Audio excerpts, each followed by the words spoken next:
Good morning everybody. ये lecture मैं इसलिए बना रहा हूँ कि जो लोग वर्किंग हैं और उनके पास एमसीक्यू प्रैक्टिस करने के लिए टाइम नहीं है, तो वो इसकी हेल्प से ज़्यादा प्रैक्टिस कर सकते हैं। और स्पेशली जो लोग बाहर पे आउट ऑफ स्टेशन या फिर डेली अपना ऑफिस जाते हैं, यूपीपीएससी का जो एई एग्ज़ाम है स्पेशली फॉर सिविल इंजीनियरिंग, उसके लिए प्रैक्टिस के लिए टाइम नहीं है, तो उसके लिए हम लोग इसमें उनको प्रैक्टिस करवाएंगे। और अब आप लोग जानते ही हैं कि 2 महीने का अब सिर्फ टाइम बचा है, क्योंकि डेट बढ़ा दी गई है। 13 दिसंबर को उसका पेपर है। तो हमारे पास अगर हम देखें तो 8 हफ्ते बचते हैं। तो क्या हम तैयारी करेंगे नहीं? क्या हम तैयारी करना छोड़ देंगे? ज़रूर करेंगे। हमारे हाथ में जो है हम उसी से लड़ेंगे, सरेंडर नहीं करेंगे। लड़ना है और जीतना है। मैं डेली एमसीक्यू आपके कराऊंगा और ज़्यादा से ज़्यादा क्वेश्चन कराने की कोशिश करूंगा, क्योंकि हमें जीतना है, हमें लड़ना है और हम इसको कर लेंगे। चलिए हम लोग ज़्यादा बातें न करते हुए स्टार्ट करते हैं। यूपीपीएससी एई सिविल ब्रांच के लिए जो आपका एनवायरमेंटल इंजीनियरिंग का पेपर है वो बहुत ही इम्पोर्टेंट है, स्पेशली फॉर यूपीपीएससी, क्योंकि आप जानते हैं कि सबसे ज़्यादा वैकेंसी जो है वो आपको इरिगेशन डिपार्टमेंट ही देता है। और उसके बाद अगर हम लोग ऐसे एक आगे बढ़ते रहेंगे और एक ही सब्जेक्ट को ख़त्म करते हुए हम लोग सभी सब्जेक्ट के एमसीक्यू करेंगे। और इन्वायरमेंट में आप जानते हैं वेटेज ज़्यादा होता है, प्लस आपका हाईवे होता है। उसके बाद हम लोग हाईवे का भी करेंगे, इरिगेशन, हाइड्रोलॉजी और ओसीएफ। ये आपने तीनों कर लिया तो आप ये जान लीजिए कम से कम 25% तक आपने टोटल पेपर में से 25% इसी में से आता है, क्योंकि सबसे ज़्यादा वैकेंसी उसी की होती है तो उसका वेटेज ज़्यादा होता है। ठीक है, चलिए हम लोग स्टार्ट करते हैं।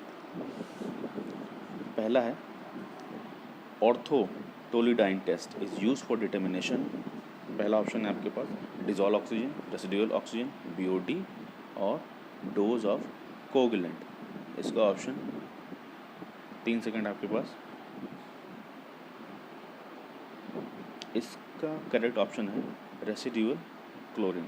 ये हम लोगों ने इंजीनियरिंग में जब इन्वायरमेंटल पढ़ते थे उसमें फर्स्ट यूनिट में ये सब चीज़ें दी हुई हैं।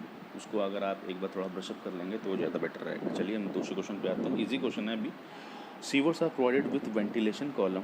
These columns are provided to, पहला option support the sewer, help in releasing foul gases, help in preventing spread of foul gases, all of the above. बताइए, 3 सेकेंड है। इसका करेक्ट ऑप्शन है help in releasing of foul gases. जो foul gases बन जाती हैं उनको release करता है। ओके, नेक्स्ट क्वेश्चन है the true relation between TOD and BOD। TOD भी आप जानते हैं और BOD तो आप बहुत ही ज़्यादा फेमिलियर होंगे। COD भी आप लोग जानते हैं, लेकिन यहाँ पे TOD और BOD की बात हो रही है। ये देखिए, इसका ऑप्शन ये है। इसका करेक्ट ऑप्शन क्या है?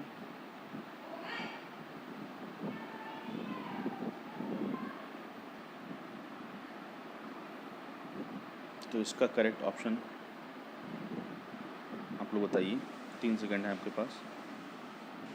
इसका करेक्ट ऑप्शन है B, TOD is greater than COD, COD is greater than BOD। Next question है the working condition in Imhoff tank are. First one is aerobic, anaerobic, aerobic in lower and anaerobic in upper compartment, anaerobic in lower and aerobic in upper compartment। Imhoff tank आप लोगों ने 5th unit में पढ़ा होगा environmental की। तो इसका correct option है एनारोबिक। ठीक है, नेक्स्ट है for satisfactory working of a sludge digestion tank the pH range of digested sludge should be maintained as। बताइए,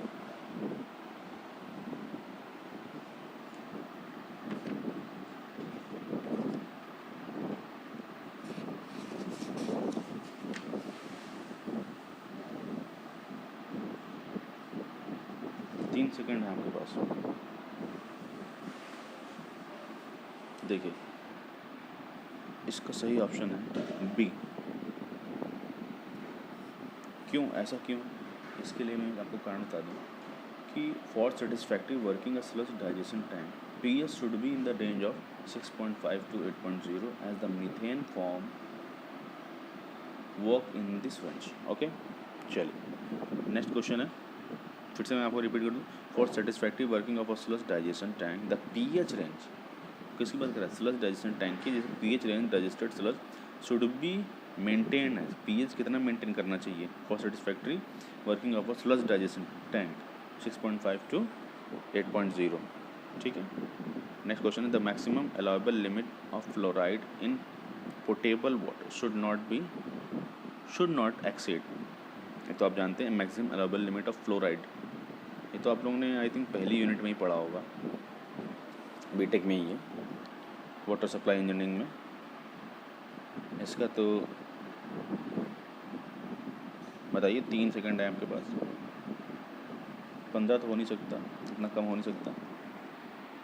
करेक्ट है 1.5 ppm।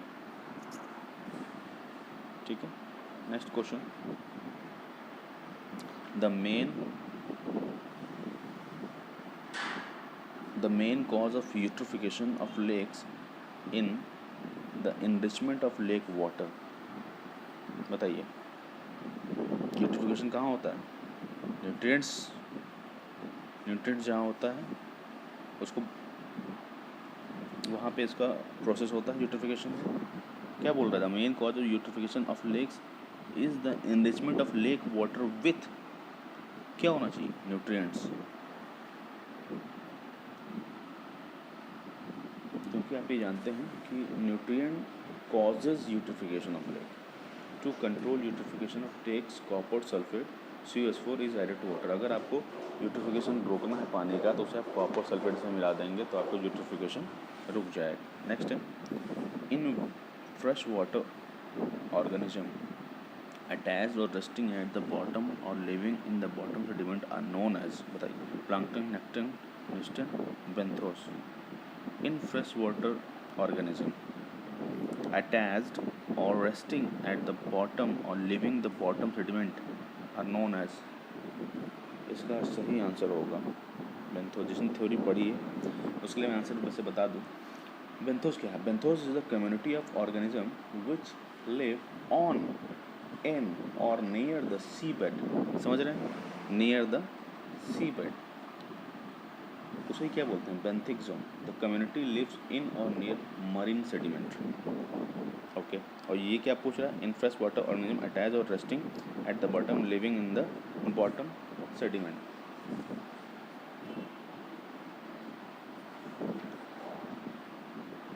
नेक्स्ट है हार्डनेस इज कॉज्ड बाय, ये तो आप सभी जानते होंगे, बहुत ही छोटा सा क्वेश्चन है।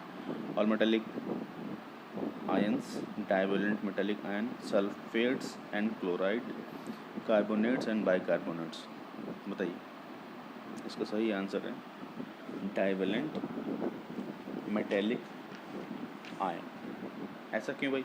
Because hardness is defined as concentration of multivalent metallic cation in solution. ठीक है, hardness can be divided into 2 parts, carbonate hardness, non carbonate hardness, तुम लोग जानते हैं, तो hence B is correct answer. तो क्या बोल देंगे इसको? डाइवेलेंट, मतलब डाइवेलेंट मेटेलिक आयन। ठीक है, नेक्स्ट क्वेश्चन है in dissolve oxygen test if no oxygen is present the manganese ions react with hydroxide to form a precipitate of MnOH twice, its color is, इसका answer जिसने theory पढ़ी वही बता पाए। इसका आंसर है वाइट कलर का आपका ये फॉर्म करता है, प्रेसिपिटेट कब फॉर्म करता है? जब DO टेस्ट होता है, if no oxygen present. Okay, next question हम लोग आते हैं। नेक्स्ट क्वेश्चन थोड़ा सा कटा हुआ है, मैं आपको इसको पढ़ के बता दूँ।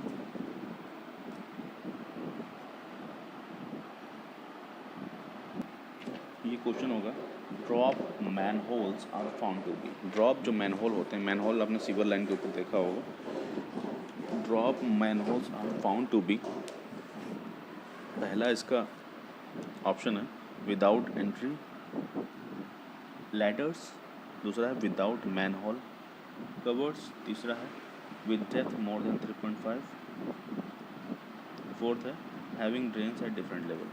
तो drop man hole are found to be कहाँ पे? इसका सही आंसर होगा डी,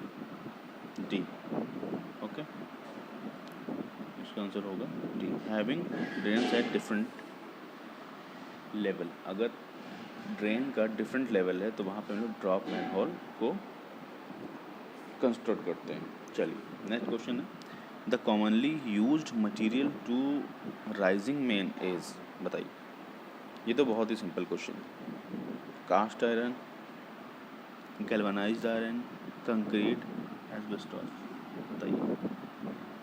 इसका सही आंसर है कास्ट आयरन। नेक्स्ट है, one of the following is not a primary pollutant in air, volatile organic compound, pan, oxides of nitrogen, suspended particulate matter। volatile organic ये भी प्राइमरी है, ऑक्साइड ऑफ नाइट्रोजन ये भी primary है, suspended particular matter ये भी primary है, क्योंकि 10 पार्टिकल्स तो आपको सस्पेंड करते हैं। तो इसका आंसर होगा पैन। पैन का फुल फॉर्म होता है पेरोक्सी एसिटिल नाइट्रेट। क्या होता है? पेरोक्सी एसिटिल नाइट्रेट, और ये सेकेंडरी पॉल्यूटेंट होता है। तो क्या हो जाएगा इसका आंसर? पैन। ठीक है, नेक्स्ट है, carbon monoxide is having adverse health effect. Carbon monoxide आप लोगों ने छोटी क्लास से पढ़ते आ रहे हैं बीटेक तक। इसका आंसर क्या होगा? It is a carcinogenic in nature, it reduces oxygen carrying capacity blood, it causes loss of smelling sense, it may be called conjunctivitis। बताइए इसका सही आंसर है it reduces oxygen carrying capacity of blood। ठीक है, blood में oxygen को मिलने नहीं देता, एब्जॉर्ब नहीं होने देता। कौन? कार्बन मोनोऑक्साइड, CO की बात कर रहा है। नेक्स्ट है, how many times more acidic rain having pH equal to 5.6 will be in no comparison to a neutral rain having pH equal to 7। बताइए इसका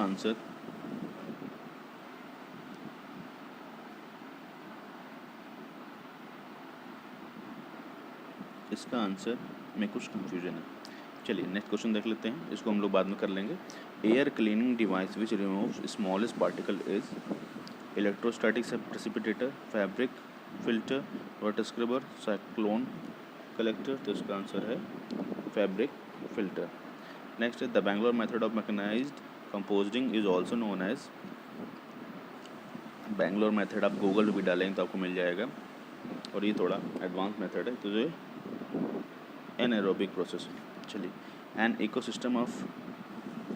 ecosystem consist of green plant and animal, producers and consumer, green plants and decomposer, green plant animal decomposer and abiotic environment. Ecosystem में सब चीज़ आती हैं।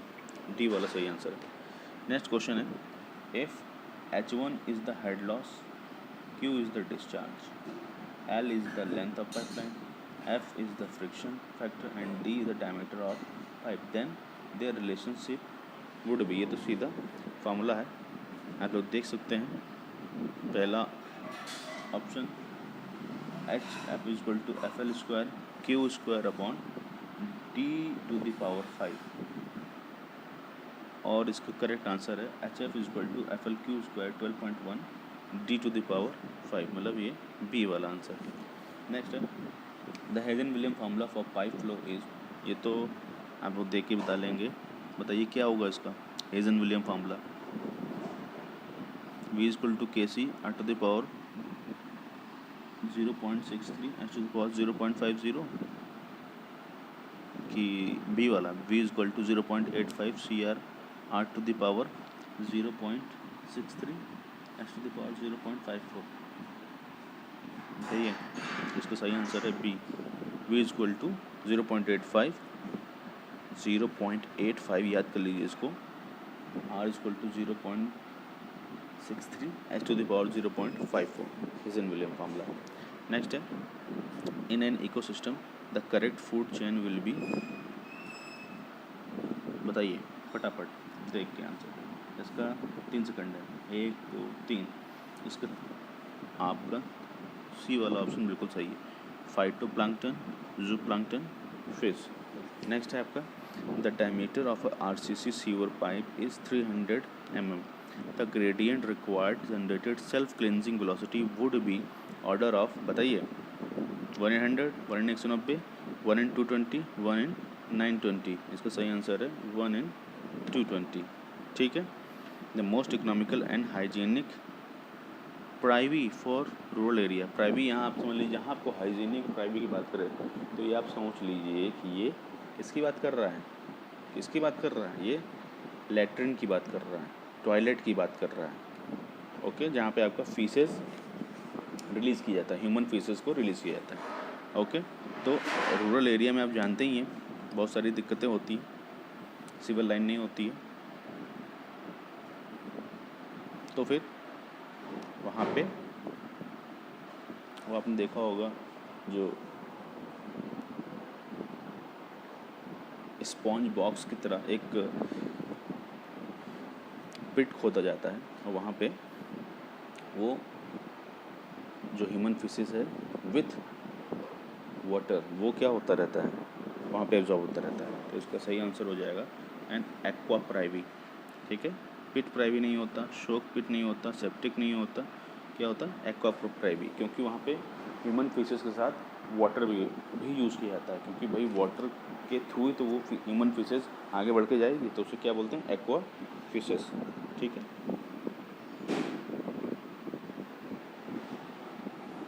Next है जैसे अब अगर कॉमन लैंग्वेज में बोलूँ, जहाँ पे आप वाटर को अपने मैनुअली ही थ्रो कर सकते हैं। नेक्स्ट है एज पर IS code acceptable noise level for residential and business urban area. ये तो बहुत ही सिंपल है, सी इसका ऑप्शन सही है, 40 से 50। ठीक है, लेकिन 40-50 क्या, बिजनेस अर्बन एरिया के लिए 50 है और आपका रेजिडेंशियल के लिए 40 है। डेसिबल की बात कर रहा है। The 5-day BOD at 20 degree at sewage is 160 ppm if the deoxygenation constant is 0.2 per day, the ultimate BOD will be, बताइए, 180 mg per litre, 193, 201 and 234 mg per litre. देखिए मैंने इसको साइड में इसका थोड़ा सॉल्व करने की कोशिश की है। आप देखिए क्या बोल रहा है, आप लोग एक फॉर्मूला जानते होंगे BOD, एक मिनट, just a minute, BOD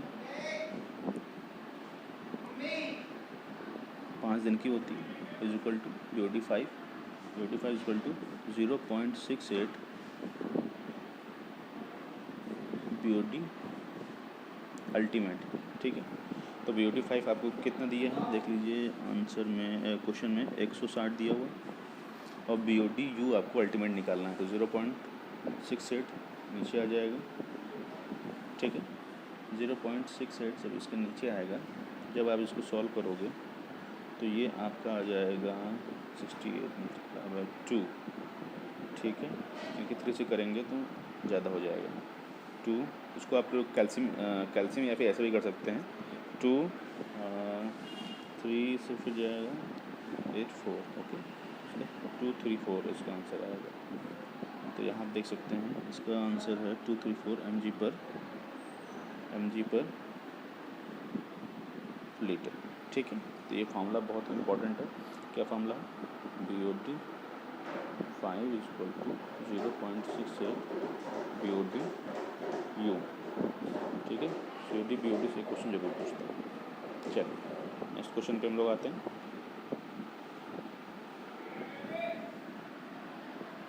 next question लेकिन यही दिया हुआ, पहले देख लीजिए। The spacing of manhole along a straight portion of a sewer is 300 metre, the diameter of the sewer may be. क्या पूछ रहा है, the spacing of manhole along a straight portion of a sewer is 300 में, spacing कितनी, 300 mm की दी, the diameter the sewer may be कितना होगा, इसका आंसर होगा more than greater than 1.5 metre. ठीक है। चलिए next question, the part of environment where where life forms of the earth including human being life, बताइए। Atmosphere, lithosphere, hydrosphere. इसका सही आंसर होगा बायोस्फीयर भाई। बायो का मतलब क्या, जहाँ पे इन्वायरमेंट के where life forms of the earth including human being life, तो बायोस्फीयर। ठीक है। नेक्स्ट है, friction factor f for a pipe depends upon, किस पे होता है, size of pipe, rate of flow, age of pipe, all of the above. तो सब पे साइज ऑफ पाइप पे भी डिपेंड करेगा, रेट ऑफ फ्लो पे भी करेगा और एज ऑफ पाइप पे भी करेगा। फ्रिक्शन फैक्टर किसकी बात कर रहा है, friction factor of a pipe, तो ये तीनों पे करेगा, साइज पे भी करेगा, रेट पे भी करेगा और एज ऑफ पाइप पे भी करेगा। तो इसका डी आंसर सही होगा। नेक्स्ट है, the ultimate BOD of waste water increases with the temperature, decrease with the temperature, remains constant with temperature, double with every 10 degree Celsius rise in temperature. तो ये किसकी बात कर रहा है, ultimate BOD of waste water, BOD u की बात कर रहा है। तो ये इस पर टेम्परेचर का कोई असर नहीं पड़ता है। नेक्स्ट क्वेश्चन है, for discharging sewage and industrial effluent into stream 5 day BOD at 20 degree should not exceed. तो इसका एक चार्ट होता है, उसमें आप लोग देख सकते हैं अगर बुक उठाएंगे तो। इसका सही ऑप्शन मैं आपको बता दूँ, इसका सही ऑप्शन है 30 mg पर लीटर। ठीक है, आज के लिए हम लोग इतना ही रखते हैं। तब तक के लिए मैं कहूँगा आप लोग MCQ करते रहिए, और ये आपके सब प्रीवियस ईयर के आए हुए क्वेश्चन हैं, बहुत इंपॉर्टेंट हैं। अगर आपने साथ साथ में ये क्वेश्चन लगा लिए तो बहुत ही आपको हेल्प होगी। चलिए तब तक के लिए thank you, keep it up. अपना और अपनों का ध्यान रखिए, आसपास साफ़ सफाई रखिए।